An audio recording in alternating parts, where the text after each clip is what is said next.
Épître aux Hébreux, chapitre 1. Après avoir autrefois, à de nombreuses reprises et de bien des manières, parlé au Père par les prophètes, Dieu, en ces derniers jours, nous a parlé par le Fils, qu'il a établi héritier de toutes choses, et par lequel il a aussi créé l'univers. Le Fils est le rayonnement de la gloire de Dieu et l'expression exacte de son être, soutenant toutes choses par sa parole puissante. Après avoir accompli la purification des péchés, il s'est assis à la droite de la majesté dans les cieux. Il est ainsi devenu d'autant supérieur aux anges que le nom qu'il a hérité est plus excellent que le leur. Car auquel des anges Dieu a-t-il jamais dit « Tu es mon fils, aujourd'hui je suis devenu ton père » ou encore « Je serai pour lui un père et il sera pour moi un fils ». Et encore, lorsqu'il introduit le premier-né dans le monde, il dit que tous les anges de Dieu l'adorent. En parlant des anges, il dit « Il fait de ses anges des esprits et de ses serviteurs des flammes de feu ». Mais au sujet du fils, il dit « Ton trône, ô Dieu, est pour toujours et à jamais, et le sceptre de justice est le sceptre de ton royaume. Tu as aimé la justice et haï l'iniquité. C'est pourquoi, ô Dieu, ton Dieu t'a oint d'une huile de joie au-dessus de tes compagnons. Il dit encore, au commencement, Seigneur, tu as fondé la terre, et les cieux sont l'ouvrage de tes mains. Ils périront, mais toi tu demeures. Ils s'useront tous comme un vêtement. Tu les rouleras comme un manteau. Comme un vêtement, ils seront changés. Mais toi tu restes le même, et tes années ne finiront point. Et auquel des anges, Dieu a-t-il jamais dit, assieds-toi à ma droite, jusqu'à ce que je fasse de tes ennemis un marchepied pour tes pieds. Les anges ne sont-ils pas tous des esprits au service de Dieu, envoyés pour exercer un ministère en faveur de ceux qui doivent hériter du salut? Épître aux Hébreux, chapitre 2, c'est pourquoi nous devons d'autant plus nous attacher aux choses que nous avons entendues, afin de ne pas nous laisser entraîner loin d'elles.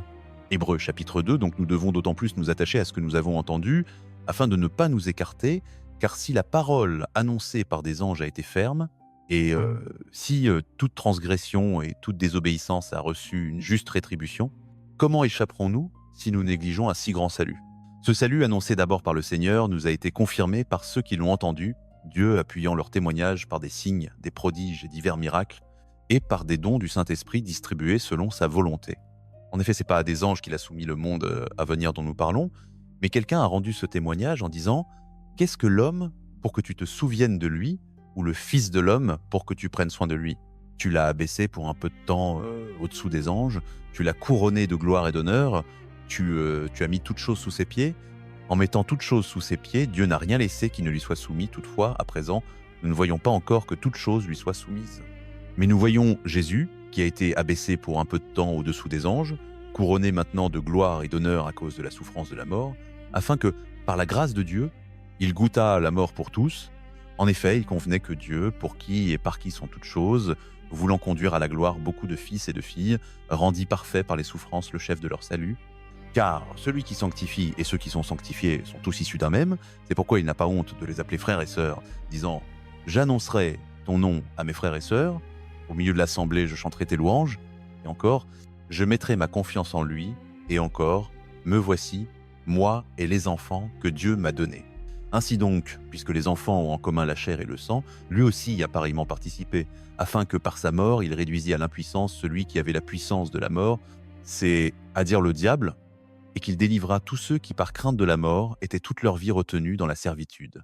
Car assurément, ce n'est pas à des anges qu'il vient en aide, mais à la descendance d'Abraham. C'est pourquoi il a dû être rendu semblable à ses frères et sœurs en toutes choses, afin qu'il devienne un souverain sacrificateur miséricordieux et fidèle dans le service de Dieu pour faire l'expiation des péchés du peuple. En effet, parce qu'il a lui-même souffert lorsqu'il a été tenté, il peut secourir ceux qui sont tentés. Hébreux chapitre 3, donc Saint Chapitre 3 des Hébreux, frères et sœurs qui participaient à l'appel céleste, fixez vos pensées sur Jésus, que nous reconnaissons comme notre apôtre et notre grand prêtre. Il a été fidèle à celui qu'il a établi, tout comme Moïse a été fidèle dans toute la maison de Dieu. Jésus a été jugé digne d'une gloire plus grande que Moïse, de même que le constructeur d'une maison reçoit plus d'honneur que la maison elle-même, car toute maison est construite par quelqu'un, mais Dieu est le constructeur de toutes choses. Moïse a été fidèle comme serviteur dans toute la maison de Dieu, rendant témoignage de ce qui devait être annoncé plus tard, mais le Christ est fidèle comme fils à la tête de la maison de Dieu, et cette maison, c'est nous, si toutefois nous retenons fermement notre assurance et l'espérance dont nous nous glorifions.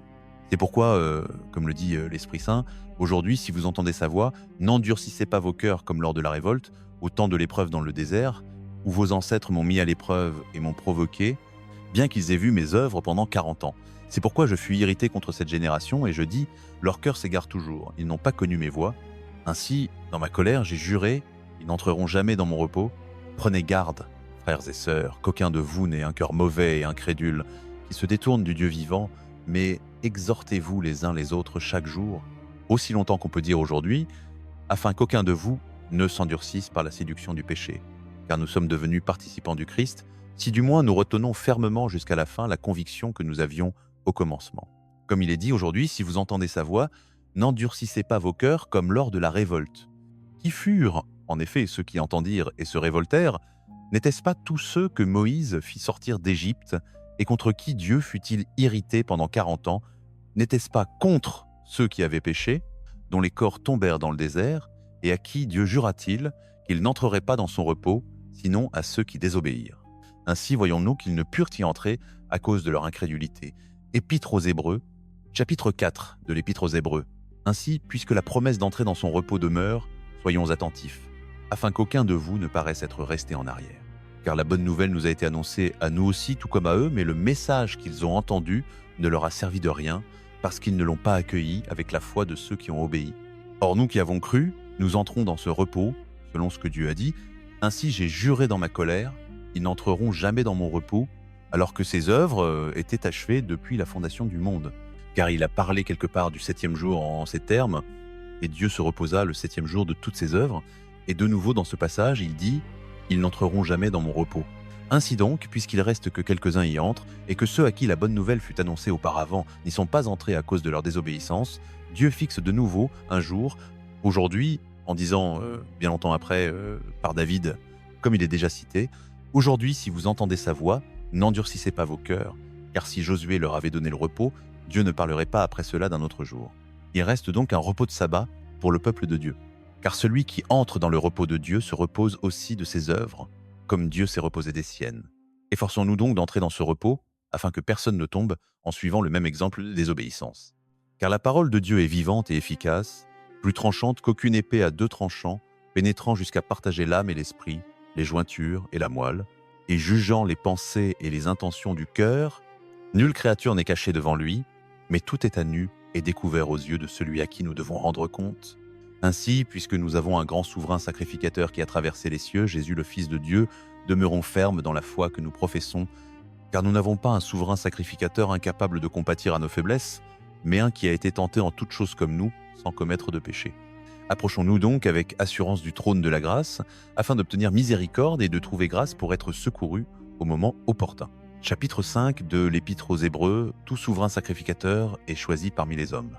Chapitre 5 des Hébreux, parmi les hommes il est choisi et établi pour représenter les hommes dans les choses qui concernent Dieu, afin d'offrir des dons et des sacrifices pour les péchés.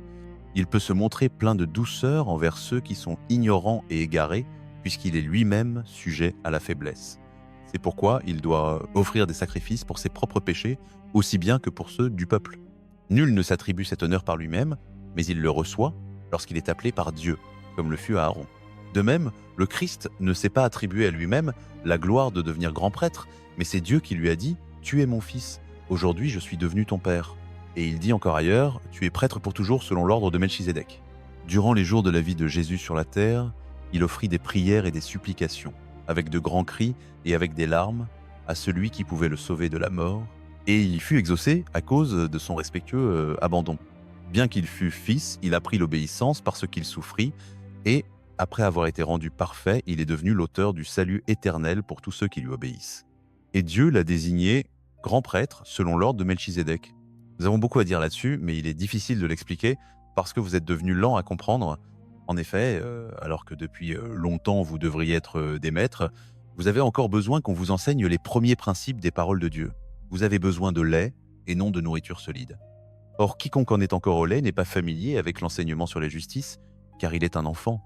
La nourriture solide est pour les hommes mûrs, pour ceux qui par l'usage constant ont exercé leur faculté à discerner le bien et le mal. Chapitre des Hébreux. Épître aux Hébreux, chapitre 6. C'est pourquoi, laissant les enseignements élémentaires concernant le Christ, tendons vers la maturité, sans poser de nouveau le fondement de la repentance des œuvres mortes et de la foi en Dieu, de l'instruction sur les rites de purification, de l'imposition des mains, de la résurrection des morts et du jugement éternel, et, si Dieu le permet, nous le ferons. Il est en effet impossible que ceux qui ont été, une fois éclairés, qui ont goûté le don céleste, qui ont eu part au Saint-Esprit, qui ont goûté la bonne parole de Dieu et les puissances du monde à venir, et qui sont tombés, soit encore amenés à la repentance, puisque pour leur part, ils crucifient de nouveau le Fils de Dieu et l'exposent à l'ignominie publique. Une terre qui boit la pluie souvent tombée sur elle et qui produit une herbe utile à ceux pour qui elle est cultivée reçoit la bénédiction de Dieu, mais celle qui produit des épines et des chardons est sans valeur et proche d'être maudite, et sa fin est d'être brûlée. Toutefois, bien que nous parlions ainsi, bien-aimés, nous sommes convaincus en ce qui vous concerne de choses meilleures et relatives au salut, car Dieu n'est pas injuste pour oublier votre œuvre et l'amour que vous avez montré pour son nom, en ayant servi les saints et en les servant encore. Nous désirons que chacun de vous montre le même zèle jusqu'à la fin, afin que l'espérance soit pleinement réalisée, en sorte que vous ne deveniez pas paresseux, mais que vous imitiez ceux qui, par la foi et la patience, héritent des promesses. Lorsque Dieu fit la promesse à Abraham, comme il n'y avait personne de plus grand par qui jurer, il jura par lui-même, disant « Certainement je te bénirai et je multiplierai ta descendance. » Et c'est ainsi qu'Abraham, ayant persévéré avec patience, obtint ce qui lui avait été promis. Les hommes jurent par quelqu'un de plus grand qu'eux, et le serment met fin à toute contestation en confirmant ce qui est dit. Ainsi Dieu, voulant montrer d'une manière plus évidente aux héritiers de la promesse le caractère immuable de sa volonté, intervint par un serment, afin que, par deux choses immuables, dans lesquelles il est impossible que Dieu mente, nous trouvions un puissant encouragement, nous qui avons cherché refuge pour saisir l'espérance qui nous était proposée. Cette espérance, nous la possédons comme une ancre de l'âme, sûre et solide, elle pénètre au-delà du voile, là où Jésus est entré pour nous comme précurseur, ayant été fait souverain sacrificateur pour toujours selon l'ordre de Melchizedek. Épître aux Hébreux, chapitre 7, ce Melchizedek était roi de Salem et prêtre du Dieu Très-Haut. Il alla à la rencontre d'Abraham qui revenait de la défaite des rois et le bénit, et Abraham lui donna la dîme de tout. D'abord, le nom Melchizedek signifie roi de justice, ensuite roi de Salem signifie roi de paix. Sans père, sans mère, sans généalogie, n'ayant ni commencement de jour ni fin de vie, rendu semblable au Fils de Dieu, il demeure prêtre pour toujours. Considérez combien cet homme était grand, puisque même le patriarche Abraham lui donna la dîme du butin. Or, ceux des descendants de Lévi qui deviennent prêtres ont, selon la loi, l'ordre de prélever la dîme sur le peuple, c'est à dire sur leurs frères, bien qu'ils soient eux aussi issus d'Abraham. Mais celui-ci, qui ne tirait pas son origine de Lévi, préleva la dîme sur Abraham et bénit celui qui avait les promesses. Or, sans contredit, c'est l'inférieur qui est béni par le supérieur. Et ici, ce sont des hommes mortels qui perçoivent la dîme, tandis que là, c'est celui dont il est attesté qu'il est vivant. On pourrait même dire que Lévi, qui perçoit la dîme, l'a payée par Abraham, car il était encore dans les reins de son ancêtre lorsque Melchizedek rencontra Abraham.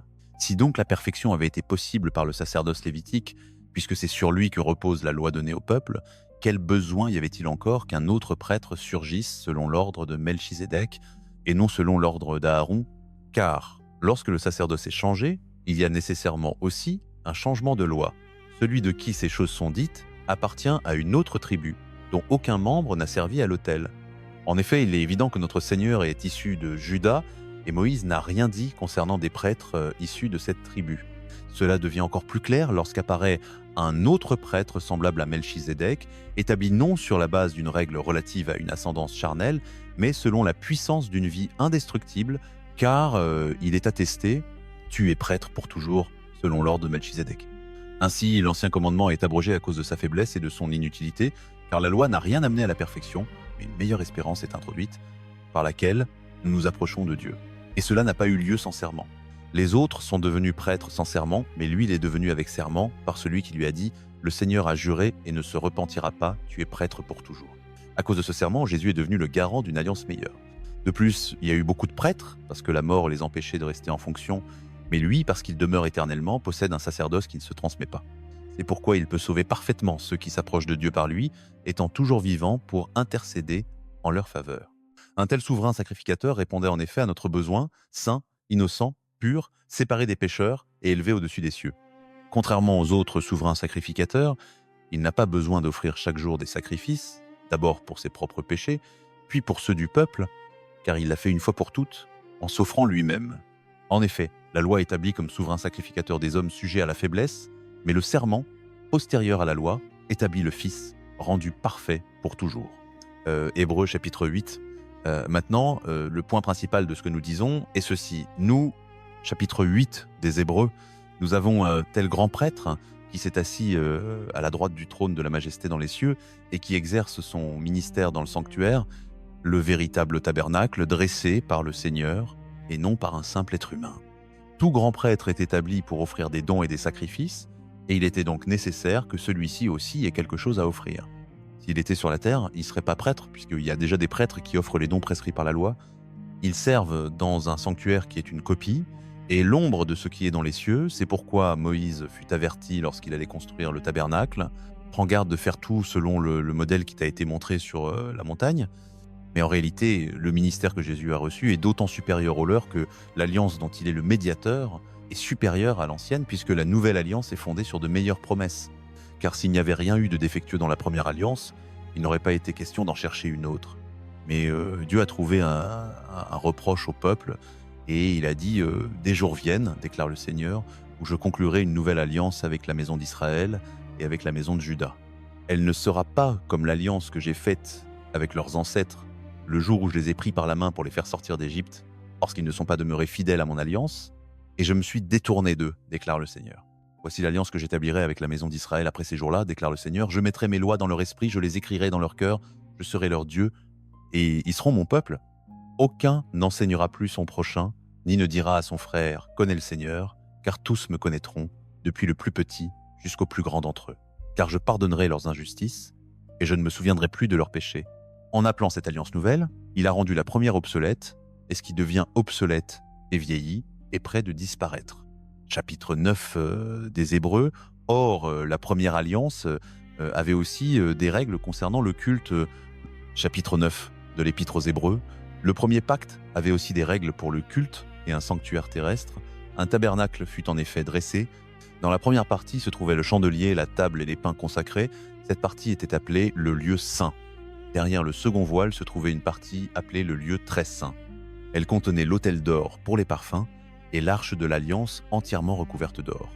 Dans cette arche se trouvait le vase d'or contenant la manne, le bâton d'Aaron qui avait fleuri et les tables de l'alliance. Au-dessus de l'arche étaient les chérubins de la gloire, couvrant de leur ombre le propitiatoire, mais il n'est pas possible d'entrer maintenant dans le détail de ces choses.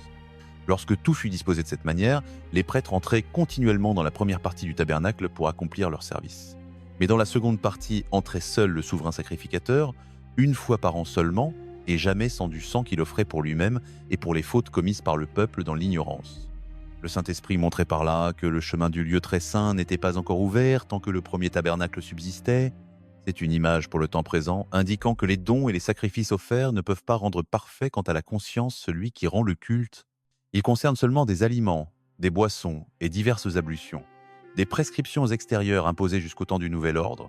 Mais Christ est venu comme souverain sacrificateur des biens déjà présents, et il a traversé un tabernacle plus grand et plus parfait, qui n'est pas fait de main d'homme, c'est à dire qui n'appartient pas à cette création.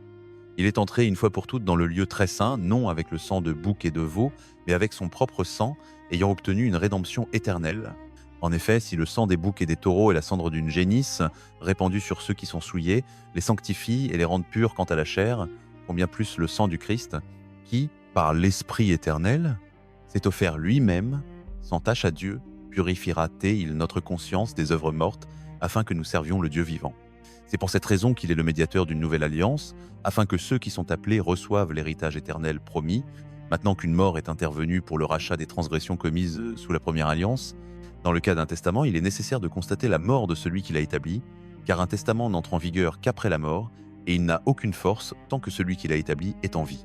Voilà pourquoi même la première alliance n'a pas été mise en vigueur sans du sang.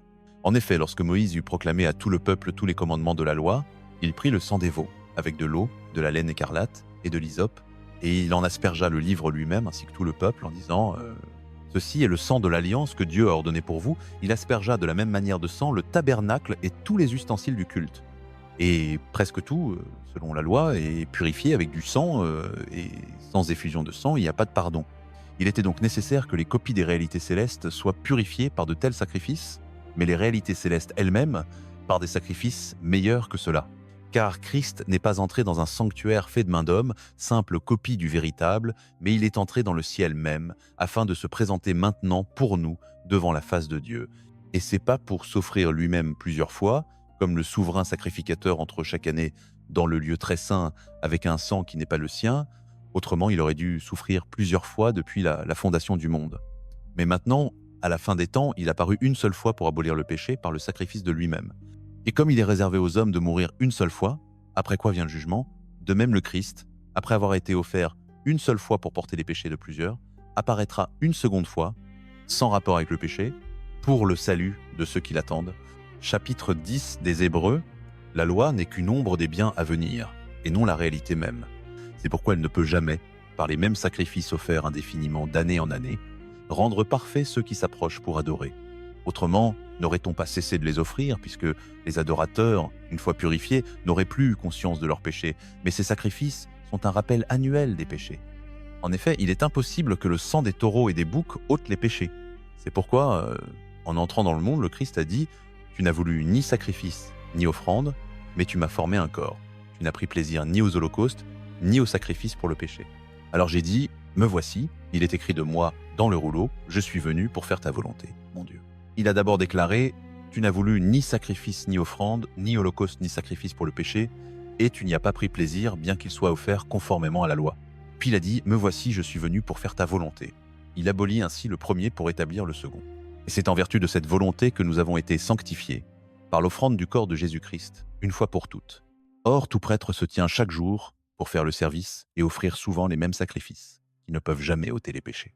Mais lui, après avoir offert un seul sacrifice pour les péchés, valable pour toujours, s'est assis à la droite de Dieu, attendant désormais que ses ennemis soient mis comme un marchepied sous ses pieds. Car, par une seule offrande, il a rendu parfait pour toujours ceux qui sont sanctifiés. Le Saint-Esprit nous en rend aussi témoignage, car après avoir dit « Voici l'alliance que je ferai avec eux après ces jours-là, dit le Seigneur, je mettrai mes lois dans leur cœur et je les écrirai dans leur esprit. » Il ajoute « Je ne me souviendrai plus de leurs péchés, ni de leurs actes d'iniquité. » Or, là où les péchés sont pardonnés, il n'y a plus besoin d'offrande pour le péché. Ainsi donc, frères et sœurs, puisque nous avons l'assurance d'un libre accès au lieu très saint par le sang de Jésus, par une voie nouvelle et vivante qu'il a inaugurée pour nous à travers le voile, c'est-à-dire sa chair, et puisque nous avons un grand prêtre établi sur la maison de Dieu, approchons-nous avec un cœur sincère, dans la pleine assurance de la foi, le cœur purifié d'une mauvaise conscience et le corps lavé d'une eau pure. Retenons fermement l'espérance que nous professons, car celui qui a fait la promesse est fidèle. Veillons les uns sur les autres pour nous encourager à l'amour et aux bonnes œuvres, sans abandonner notre assemblée, comme c'est la coutume de quelques-uns, mais en nous exhortant mutuellement, et cela d'autant plus que vous voyez s'approcher le jour, car si nous péchons volontairement après avoir reçu la connaissance de la vérité, il ne reste plus de sacrifice pour les péchés, mais une attente terrible du jugement et l'ardeur d'un feu qui dévorera les adversaires de Dieu. Celui qui a violé la loi de Moïse meurt sans miséricorde sur la déposition de 2 ou 3 témoins. Combien plus sévère pensez-vous que sera le châtiment de celui qui aura foulé aux pieds le Fils de Dieu, qui aura tenu pour profane le sang de l'alliance par lequel il a été sanctifié, et qui aura outragé l'Esprit de la grâce? Car nous connaissons celui qui a dit « À moi la vengeance, c'est moi qui rendrai. » Et encore, le Seigneur jugera son peuple. C'est une chose terrible que de tomber entre les mains du Dieu vivant. Souvenez-vous des premiers jours, lorsque, après avoir été éclairés, vous avez soutenu un grand combat au milieu des souffrances, tantôt exposé publiquement aux insultes et aux persécutions, tantôt vous associant à ceux qui étaient ainsi traités. Vous avez en effet souffert avec les prisonniers et accepté avec joie la confiscation de vos biens, sachant que vous possédiez des biens meilleurs et durables. N'abandonnez donc pas votre assurance, qui comporte une grande récompense. Vous avez besoin de persévérance, afin que, après avoir accompli la volonté de Dieu, vous obteniez ce qui a été promis, car encore un peu, très peu de temps, et celui qui doit venir viendra et ne tardera pas. Et mon juste vivra par la foi, mais s'il se retire, mon âme ne prend pas plaisir en lui. Pour nous, nous ne sommes pas de ceux qui se retirent pour se perdre, mais de ceux qui ont la foi pour le salut. Chapitre 11 des Hébreux, maintenant la foi et l'assurance des choses que nous, Épître aux Hébreux, chapitre 11, or, la foi est l'assurance des choses que l'on espère et la conviction de celles que l'on ne voit pas. C'est pour cette foi que les anciens ont reçu un témoignage favorable. Par la foi, nous comprenons que l'univers a été formé par la parole de Dieu, de sorte que ce que l'on voit n'a pas été fait à partir de choses visibles. Par la foi, Abel offrit à Dieu un sacrifice meilleur que celui de Caïn. Par elle, il fut déclaré juste, Dieu approuvant ses offrandes. Et par elle, bien qu'étant mort, il parle encore. Par la foi, Enoch fut enlevé afin qu'il ne voie pas la mort, et on ne le trouva plus, parce que Dieu l'avait enlevé, car avant son enlèvement, il avait reçu le témoignage qu'il était agréable à Dieu. Or, sans la foi, il est impossible de lui être agréable, car il faut que celui qui s'approche de Dieu croie qu'il existe et qu'il récompense ceux qui le cherchent avec persévérance. Par la foi, Noé, divinement averti des choses qu'on ne voyait pas encore, animé d'une crainte respectueuse, construisit une arche pour sauver sa famille. Par elle, il condamna le monde et devint héritier de la justice qui s'obtient par la foi. Par la foi, Abraham, appelé à aller dans un lieu qu'il devait recevoir en héritage, obéit et partit sans savoir où il allait. Par la foi, il séjourna dans la terre promise, comme dans une terre étrangère, habitant sous des tentes, ainsi qu'Isaac et Jacob, héritiers avec lui de la même promesse, car il attendait la cité qui a de solides fondements, celle dont Dieu est l'architecte et le constructeur. Par la foi, même Sarah, malgré son âge avancé, fut rendue capable d'avoir une descendance, parce qu'elle estima fidèle celui qui avait fait la promesse. C'est pourquoi d'un seul homme, et d'un homme déjà comme mort, naquit une postérité aussi nombreuse que les étoiles du ciel et innombrable comme le sable qui est au bord de la mer. Tous ceux-là sont morts dans la foi, sans avoir reçu les choses promises, mais les ayant vus et salués de loin, et reconnaissant qu'ils étaient étrangers et voyageurs sur la terre. Ceux qui parlent ainsi montrent qu'ils recherchent une patrie. S'ils avaient pensé à celle d'où ils étaient sortis, ils auraient eu le temps d'y retourner, mais maintenant ils aspirent à une patrie meilleure, c'est-à-dire céleste. C'est pourquoi Dieu n'a pas honte d'être appelé leur Dieu, car il leur a préparé une cité. Par la foi, Abraham, mis à l'épreuve, offrit Isaac en sacrifice. Et celui qui avait reçu les promesses offrait son fils unique, alors qu'il lui avait été dit « C'est par Isaac que sera appelée ta descendance ». Il pensait que Dieu est puissant même pour ressusciter les morts, aussi le recouvra-t-il, pour ainsi dire, d'entre les morts. Par la foi, Isaac bénit Jacob et Ésaü en vue des choses à venir. Par la foi, Jacob, mourant, bénit chacun des fils de Joseph, et il adora, appuyé sur l'extrémité de son bâton. Par la foi, Joseph, à la fin de sa vie, fit mention de la sortie des fils d'Israël d'Égypte et donna des ordres au sujet de ses os. Par la foi, Moïse, à sa naissance, fut caché pendant 3 mois par ses parents parce qu'ils virent que l'enfant était beau et ils ne craignirent pas l'ordre du roi. Par la foi, Moïse, devenu grand, refusa d'être appelé fils de la fille de Pharaon, préférant être maltraité avec le peuple de Dieu plutôt que d'avoir pour un temps la jouissance du péché.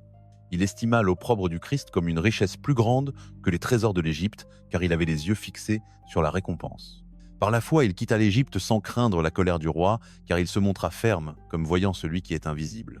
Par la foi, il fit la Pâque et l'aspersion du sang, afin que l'exterminateur ne touchât pas au premier-né d'Israël. Par la foi, les Israélites traversèrent la mer Rouge comme une terre sèche, tandis que les Égyptiens, qui tentèrent de faire de même, furent engloutis. Par la foi, les murailles de Jéricho tombèrent après qu'on en eut fait le tour pendant 7 jours.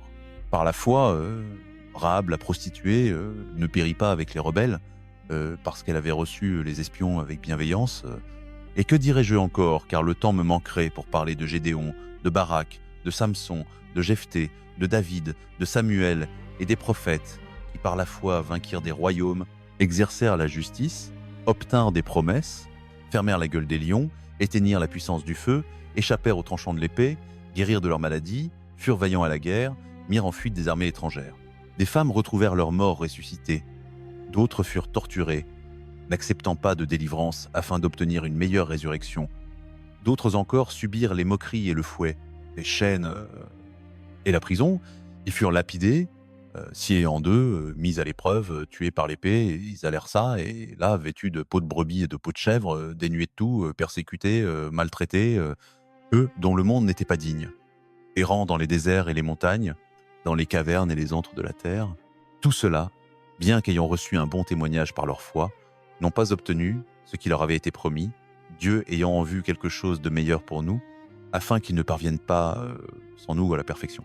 Épître aux Hébreux, chapitre 12, c'est pourquoi, puisque nous sommes environnés d'une si grande nuée de témoins, Hébreux chapitre 12 ainsi donc, puisque nous sommes environnés d'une si grande nuée de témoins, rejetons tout fardeau et le péché qui nous enveloppe si facilement, et courons avec persévérance la course qui nous est proposée, les regards fixés sur Jésus, le pionnier et le perfectionneur de la foi, qui, en vue de la joie qui lui était réservée, a enduré la croix, méprisant la honte, et s'est assis à la droite du trône de Dieu. Considérez celui qui a supporté une telle opposition de la part des pécheurs, afin que vous ne vous lassiez pas et ne perdiez pas courage. Dans votre lutte contre le péché, vous n'avez pas encore résisté jusqu'à verser votre sang, et vous avez oublié l'exhortation qui vous est adressée comme à des fils. Mon fils, ne méprise pas la discipline du Seigneur, et ne perds pas courage lorsqu'il te reprend, car le Seigneur discipline celui qu'il aime, et il châtie tout fils qu'il reconnaît. Supporter la discipline, c'est comme des fils que Dieu vous traite, car quel est le fils qu'un père ne discipline pas? Mais si vous êtes exempt de la discipline à laquelle tous ont part, alors vous êtes des enfants illégitimes et non de véritables filles et filles. D'ailleurs, nous avons eu des pères selon la chair qui nous disciplinaient et nous les respections. Combien plus devons-nous nous soumettre au Père des esprits pour avoir la vie? Ceux-ci nous disciplinaient pour peu de temps comme il le jugeait bon, mais Dieu nous discipline pour notre bien afin que nous participions à sa sainteté. Il est vrai que toute discipline semble d'abord être un sujet de tristesse et non de joie, mais plus tard elle produit un fruit paisible de justice pour ceux qui ont été formés par elle. C'est pourquoi fortifiez les mains languissantes et les genoux affaiblis, et rendez droit les sentiers pour vos pieds, afin que ce qui est boiteux ne se démette pas, mais plutôt soit guéri. Recherchez la paix avec tous, et la sanctification sans laquelle personne ne verra le Seigneur. Veillez à ce que personne ne se prive de la grâce de Dieu, à ce qu'aucune racine d'amertume ne pousse et ne cause du trouble en souillant beaucoup, à ce qu'il n'y ait ni immoralité sexuelle ni impiété comme chez Ésaü, qui pour un seul plat vendit son droit d'aînesse. Vous savez que plus tard, voulant obtenir la bénédiction, il fut rejeté, bien qu'il la recherchât avec des larmes, car il ne put obtenir le changement de ce qui avait été fait. Vous ne vous êtes pas approché d'une montagne que l'on pouvait toucher, embrasée par le feu, ni de l'obscurité des ténèbres et de la tempête, ni du retentissement de la trompette, ni du son de parole, tel que ceux qui l'entendirent demandèrent qu'il ne leur en soit plus adressé, car ils ne pouvaient supporter cet ordre, même une bête qui touche la montagne sera lapidée. Le spectacle était si terrible que Moïse dit « Je suis épouvanté et tremblant ». Mais vous vous êtes approché du mont Sion, de la cité du Dieu vivant, la Jérusalem céleste, des myriades d'anges en assemblée joyeuse, de l'église des premiers-nés inscrits dans les cieux, de Dieu, le juge de tous, des esprits des justes parvenus à la perfection, de Jésus, le médiateur d'une nouvelle alliance, et du sang de l'aspersion qui parle mieux que celui d'Abel. Gardez-vous de refuser d'entendre celui qui parle, car si ceux-là n'ont pas échappé lorsqu'ils ont refusé celui qui les avertissait sur la terre, combien moins échapperons-nous si nous nous détournons de celui qui avertit du ciel. Sa voix alors ébranla la terre, mais maintenant il a promis en disant, encore une fois, j'ébranlerai non seulement la terre, mais aussi le ciel.